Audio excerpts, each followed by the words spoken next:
Hello everyone, कैसे हैं आप सभी लोग। Welcome to new video. ये है हमारा MTS PYQ सीरीज़ का पार्ट 4। अगर आपने पार्ट फर्स्ट सेकंड थर्ड नहीं देखा है तो उसको भी देख लीजिए। उसमें भी मैंने काफ़ी सारे क्वेश्चन कराए हैं। और आप लोग टेलीग्राम ज्वाइन कर लीजिए मेरा भाई @talksprint।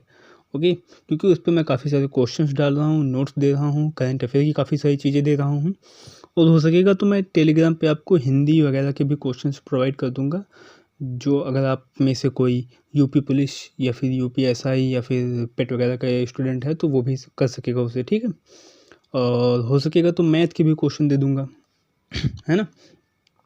तो चलिए अभी खैर यहाँ शुरू करते हैं और बढ़ते हैं अपने पहले क्वेश्चन की तरफ। हमारा पहला क्वेश्चन है, ईस्ट इंडिया कंपनी द्वारा लागू की गई महलबाड़ी प्रणाली में जमींदारों ने अपने अधिकार खो दिए। जमींदारों ने कर वसूल करने के अधिकार प्राप्त कर लिए। करों की वसूली करना कंपनी कर्मचारियों का प्रत्यक्ष उत्तरदायित्व हो गया। कृषकों को नकद के बदले वस्तुओं में भुगतान करना पड़ता था। तो इसका सी ऑप्शन सही हो जाएगा। करों की वसूली करना कंपनी कर्मचारियों का प्रत्यक्ष उत्तरदायित्व हो गया। ठीक है, चलिए आगे बढ़ते हैं। निम्नलिखित गवर्नर जनरलों में से किसने विलय की नीति पॉलिसी ऑफ लैप्सी को प्रतिपादित किया। तो इसका राइट आंसर हो जाएगा डलहौजी। ओके, डलहौजी ने विलय की नीति अपनाई थी। ओके, चलिए आगे बढ़ते हैं। प्लासी में सिराजुद्दौला की हार के बाद अंग्रेजों ने किसको बंगाल के नवाब के रूप में स्थापित किया। तो इसका राइट आंसर हो जाएगा मीर जाफर को स्थापित किया था। ओके, आगे बढ़ते हैं।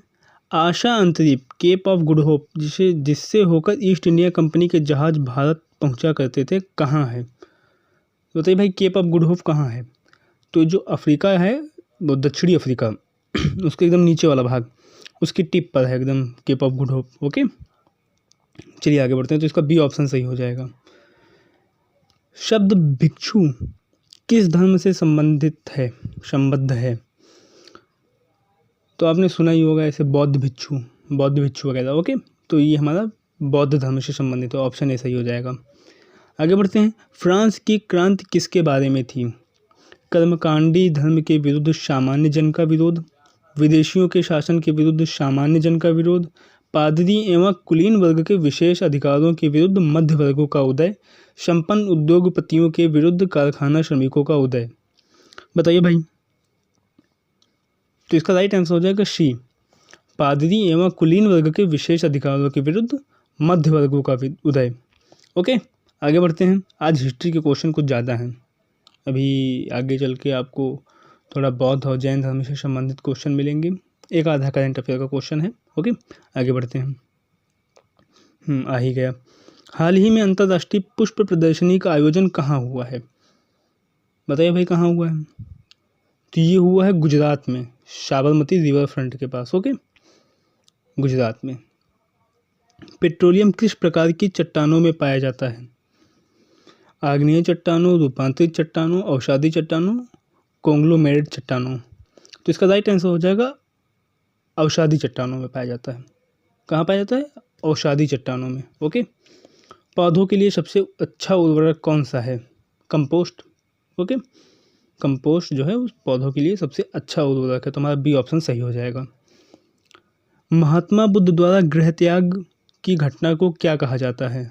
महाभिनिष्क्रमण, संबौद्ध धर्म चक्र प्रवर्तन, महापरिनिर्वाण। महापरिनिर्वाण तो हुआ इनके देह त्याग की घटना, मतलब मृत्यु की घटना। धर्म चक्र प्रवर्तन हुआ इनका प्रथम उपदेश। संबौद्धि हुआ इनका ज्ञान प्राप्ति।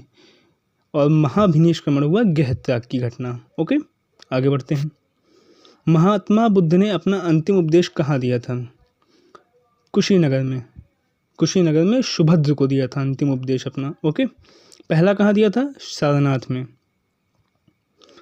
महावीर स्वामी को ज्ञान की प्राप्ति किस नदी के किनारे हुई थी। तो इसका राइट आंसर हो जाएगा ऋजुपालिका नदी। कौन से पेड़ के नीचे हुई थी, साल वृक्ष के नीचे। ओके, दिलवाड़ा जैन मंदिर कहाँ स्थित है। बताइए भाई, कहाँ स्थित है। तो इसका राइट आंसर हो जाएगा राजस्थान में है दिलवाड़ा जैन मंदिर। ओके, आगे बढ़ते हैं। कल्पसूत्र के लेखक हैं। तो कल्पसूत्र के लेखक हैं भद्रबाहु। और भद्रबाहु जैन धर्म के थे और कौन सी शाखा से संबंधित थे ये? दिगंबर शाखा से। ओके। प्रथम बौद्ध संगीति किसके शासनकाल में हुई थी? तो ये हुई थी अजातशत्रु के शासनकाल में। कब हुई थी? 483 बीसी में। Okay, 483 BC. महावीर स्वामी ने पहला उपदेश कहाँ दिया था? तो महावीर स्वामी ने पहला उपदेश दिया था राजगीर में, प्राकृत भाषा में दिया था। ओके, और अंतिम उपदेश कहाँ दिया था? पावापुरी में। महावीर स्वामी को ज्ञान की प्राप्ति किस वृक्ष के नीचे हुई थी? अभी मैंने बताया कि महावीर स्वामी को ज्ञान की प्राप्ति शाल वृक्ष के नीचे हुई थी। ठीक है, ये हमारा लास्ट क्वेश्चन होगा अब। आनंद के कहने पर महात्मा बुद्ध ने बौद्ध भिक्षुणी संघ की स्थापना कहाँ की थी? तो इसका राइट आंसर हो जाएगा वैशाली में। कहाँ की थी? वैशाली में की थी। ओके, तो ये थे हमारे आज के सारे क्वेश्चन। आई होप आपको वीडियो अच्छी लगी होगी। अगर वीडियो अच्छी लगी हो तो वीडियो को लाइक कर दीजिए, चैनल को सब्सक्राइब कर दीजिए, शेयर भी कर दीजिए, भाई टेलीग्राम ज्वाइन कर लीजिए। ओके, और बताइए कि कितने सही हुए आपके टोटल में से। ठीक है, चलिए मिलते हैं आपसे नेक्स्ट वीडियो में। तब तक के लिए take care and bye bye.